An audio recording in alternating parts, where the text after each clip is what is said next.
The ever-increasing volume of waste humans produce is one of the most pressing issues the world faces today. Waste puts public health at risk, pollutes the environment, and its disposal costs cities and countries a fortune they often can't afford. Our global population of 7.3 billion people already struggles to deal with the 1.3 billion tons of municipal solid waste produced every year. More than half of the world's population has no waste collection at all. Countries that do have waste collection often cannot keep up with the challenges presented by a growing number of people living in cities and the new streams of hazardous waste resulting from rapid industrialization. Becoming a more resource-efficient society is so important globally that countries have formally pledged their commitment through the Paris Agreement on Climate Change and the UN Sustainable Development Goals. There are many positive actions countries and cities can take to improve waste management beyond collection and disposal. For example, reducing the amount of waste they generate, reducing the amount of waste that needs to be disposed of by reuse and recycling, or improving treatment and disposal using environmental technologies. But what options would work best for your city or country?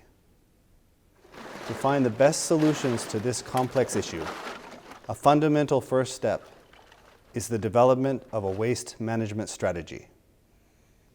In this video course, experts from the Institute for Global Environmental Strategies Center collaborating with UN Environment on Environmental Technologies, IJUST, will guide you through a step-by-step process to develop a waste management strategy tailored to your city or country. The video is intended for government officials, international development organizations, NGOs, and research institutes trying to bring about positive change in the waste management systems of cities and countries. The development of a waste management strategy in Mandalay, Myanmar, supported by IJUST, will be used as a case study to illustrate each step of the process.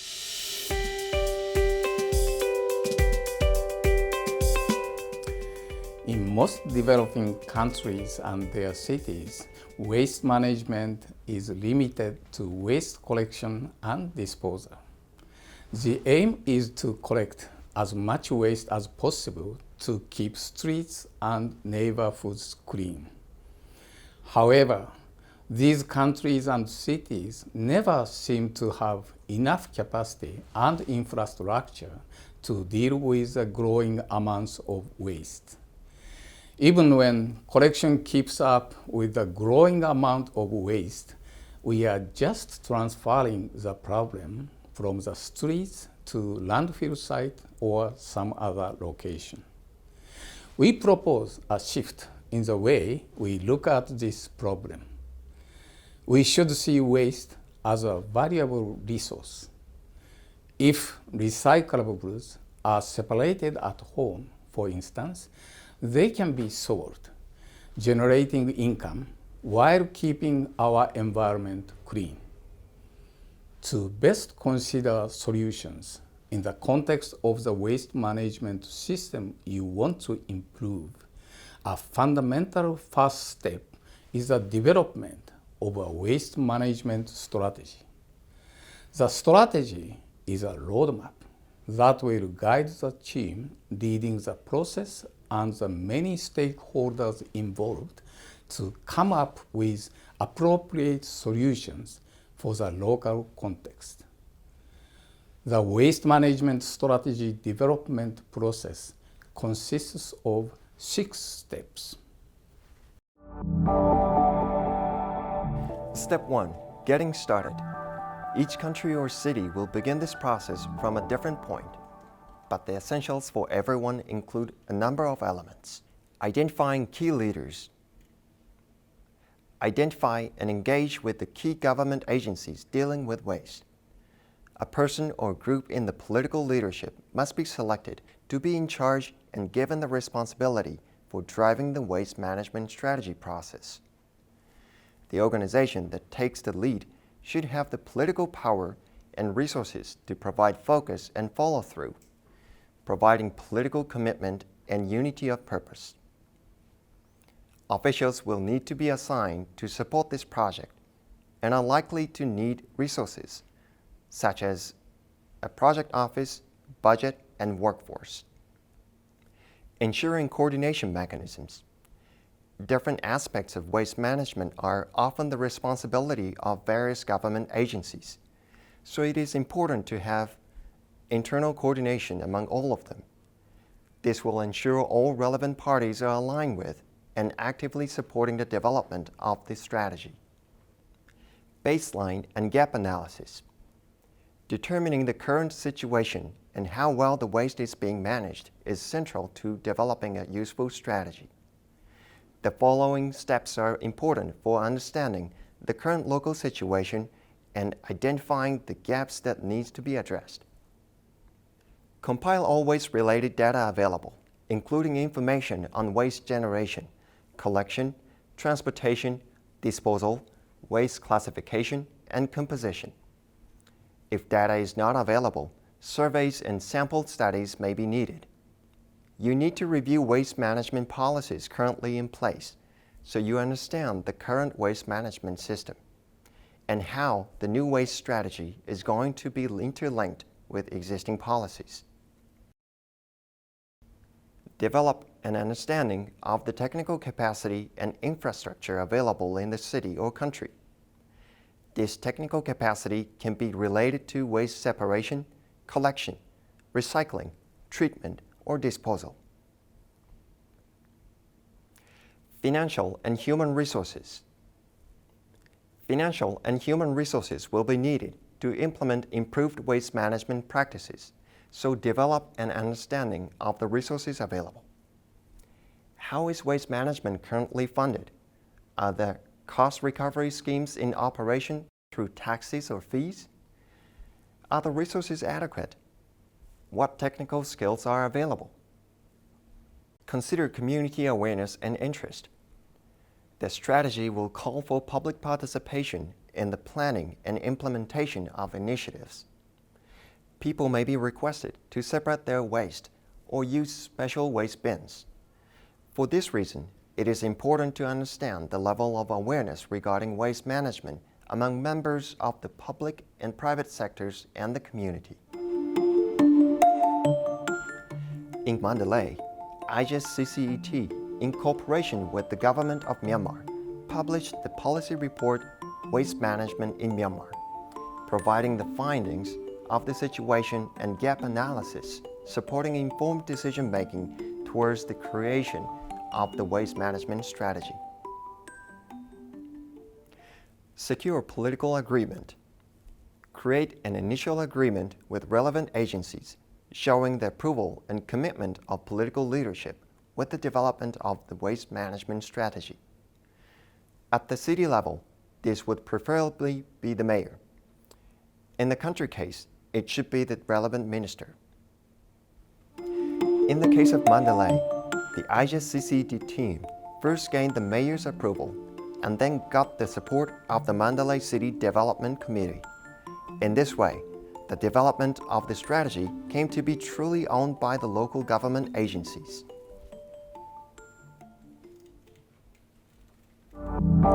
Step 2. Engaging stakeholders. Identify all interested groups. Governments will have a leading role in developing any national waste management strategy, and agencies with sectoral responsibilities, like environment or health, will play key roles. But apart from government agencies, within each country, a great variety of organizations and groups play vital roles in waste management activities, and you must identify all these relevant stakeholders. They fall into one of three categories: waste generators, service providers, and supporting entities. Members of these categories can be found in the community, private sectors, NGOs, civil society, and academia. Identify roles for stakeholders.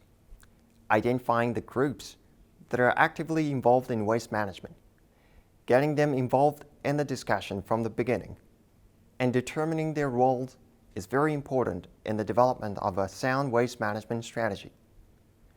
Different stakeholders can support the initiative in unique ways. NGOs, for example, often have experience working with communities at the grassroots level and can play an instrumental role in complementing the waste management service provided by the government. In the case of Mandalay, there are already a lot of informal waste recyclers collecting materials from households and selling them for profit. We consider them to be very important stakeholders, as they could support recycling activities in the future. So we involve them in the development of the waste management strategy from the very beginning with other stakeholders. Establish a coordinating committee. To organize the involvement of all these stakeholders, a working committee should be established to provide coordination of the project activities. The committee should be formed by representatives from different stakeholder groups so that they can all participate in the discussions throughout the strategy development process.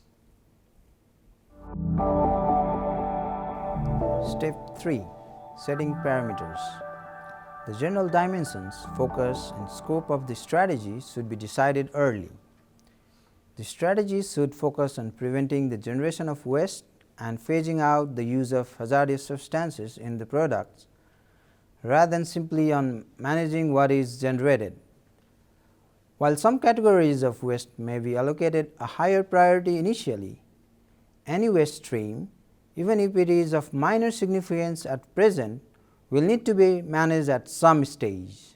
Participants will need to come to a common agreement on the overall vision and mission for this process.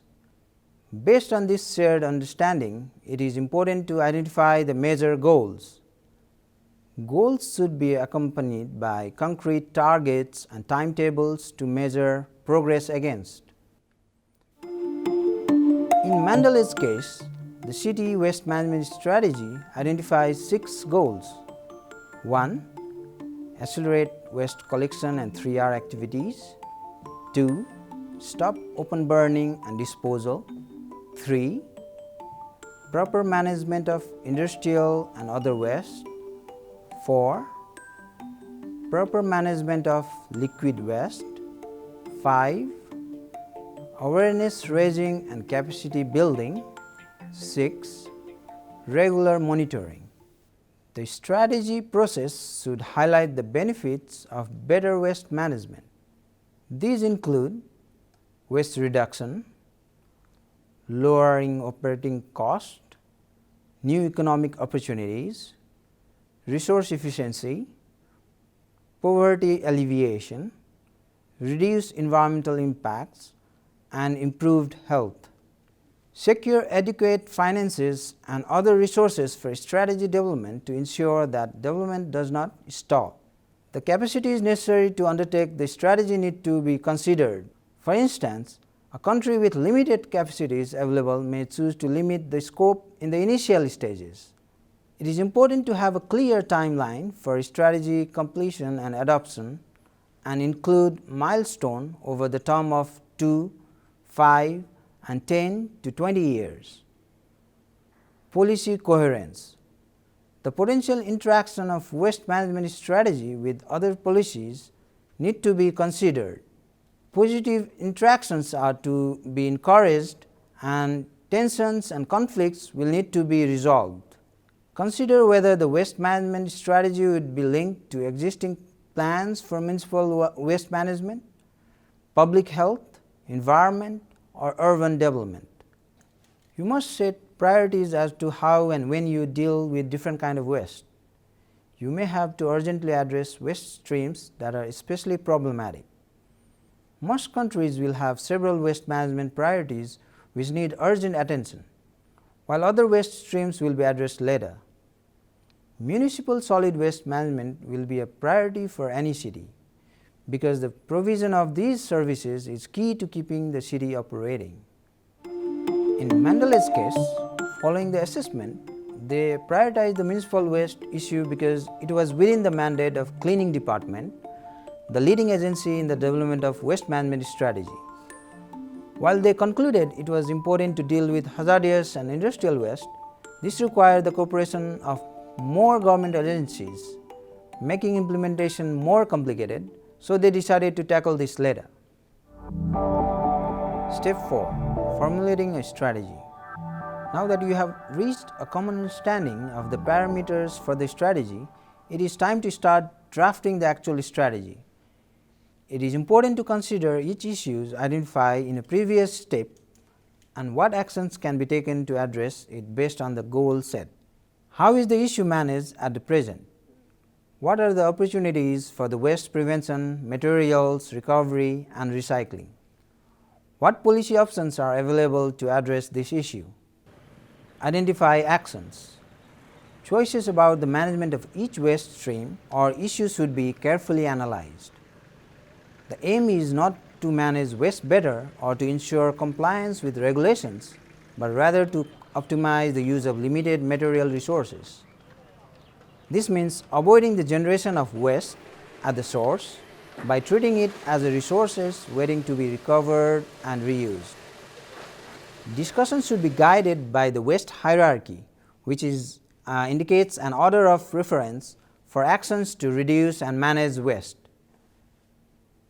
The hierarchy illustrates a prioritization of action for waste management activities, giving top priority to preventing the waste from being generated in the first place, followed by reduction through means such as reuse, recycling, recovering of energy through waste processing such as anaerobic digestion, incineration, and so on, and finally disposal at last resort.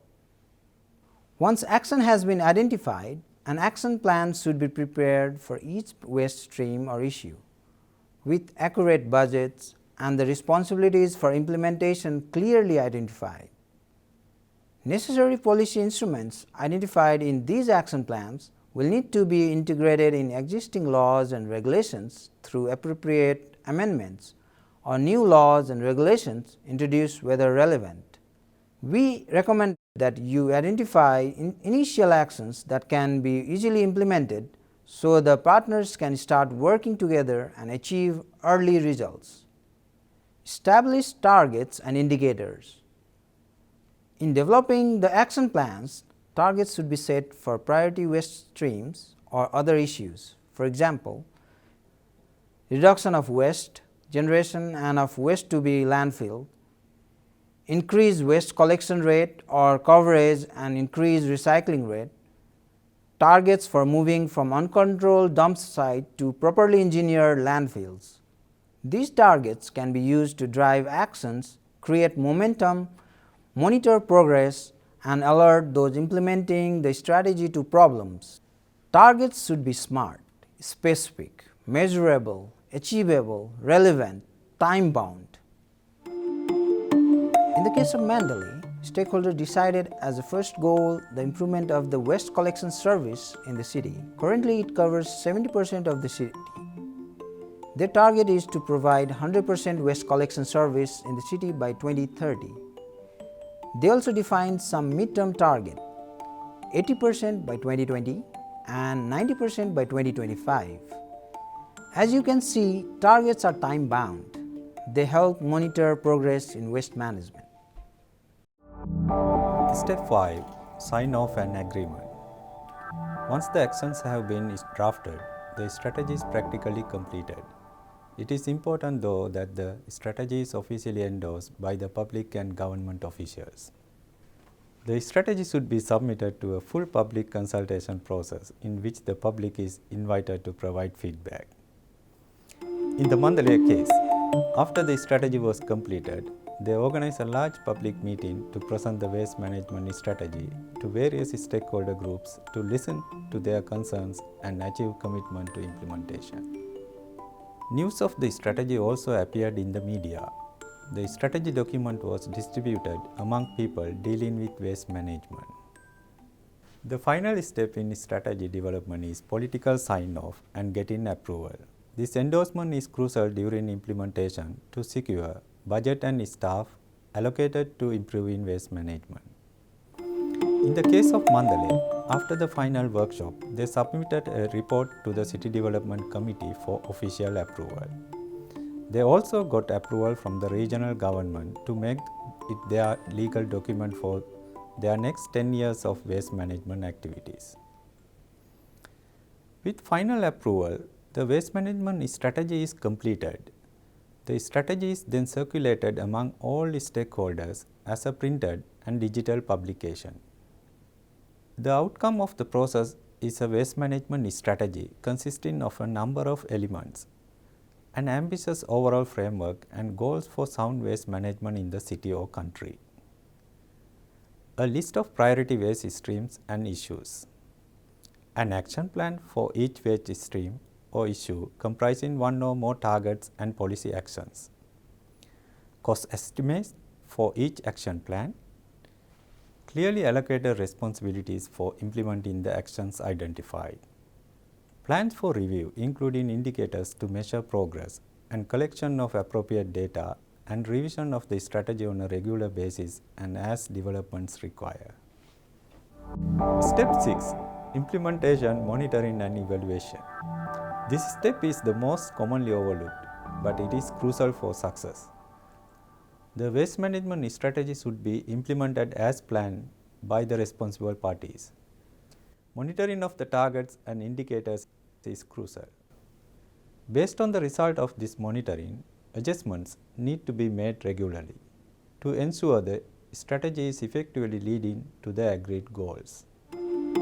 Mandalay City has implemented some pilot projects for waste separation in households, linking them with entities specializing in recycling.